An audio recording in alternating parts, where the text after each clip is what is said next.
Hey, good evening. This is Kevin Bees, and I just want to talk today about number five, the fifth law of influence from Cialdini's book, Influence and the Psychology of Persuasion. Today's law is around consistency. People want to remain consistent with the things that they've said or done. They want to continue to do the things that they've said or done, to be in alignment with what they've already told you. In the book, Cialdini talks about an example of how there were two neighborhoods, okay? And the people in this study had gone and asked the people in the neighborhood to put up a drive safely sign. And what they found is one neighborhood were 4 times more likely to put up this sign on their front lawn to say drive safely for our village as opposed to the other neighborhood. Now why? Why would that be so? Why would one village have 4 times more likely to have that sign than the other? And the reason was because the people in the experiment had gone there 10 days earlier and asked that people in those neighborhoods to put a small sign in the window saying drive safely.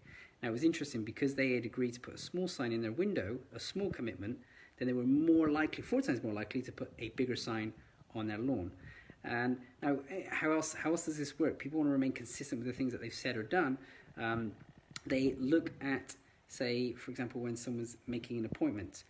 If the receptionist got the person to write down their own appointment date and time, they were 18% more likely to show up for that appointment than if the receptionist had written it down. Now, how does this work? I want to give you an example from my own life and how this worked and how it led to a business owner actually making more revenue and more sales off of me. I was not in Australia, I was in New Zealand. I was in Arrowtown, which is just outside of Queenstown. And it's a cute little village. There's some cute shops there. And we were walking along the high street, just kind of getting a feel for the place. And there was a sweet shop or lolly shop, or whatever you choose to call it. It was selling fudge. And as we walked by the place, the lady said to us, hey, do you like fudge? Of course, our answer was yes. And then she said, would you like to try some? Yes. We liked it, of course. Would you like to come into the shop and try some more? Yes. And then, of course, the next question was, would you like to buy some to take away with you? Now, we said, yes, we like it. Yes, we'd like to try some. Yes, we'd like to try some more. Of course, we'd like to buy some. So we ended up walking out with $20 or $30 worth of fudge, if I remember, that we weren't planning to buy, all because we had small commitments along the way.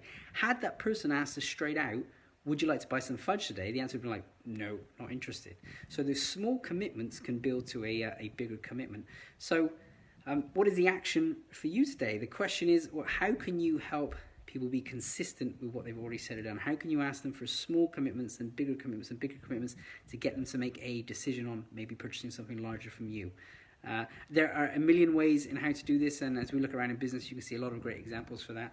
I know I work a lot with people from a point of view of business, and very frequently we'll maybe give them a free ebook or a free report, and then that may lead into a free webinar or a free event, and then the free event leads into a slightly more expensive event, and then that more expensive event leads into a much larger mentorship program. So many ways we can do this, and I think the real alignment here is that the more time someone spends with you, the more the trust can grow. And then, of course, the more likely they're willing to invest in you. So the law is the law of consistency. I think that's everything I have to say on the topic today. So your mission is to think about how can you apply the law of consistency in your business. I look forward to catching up with you tomorrow for law number 6. Have a great evening.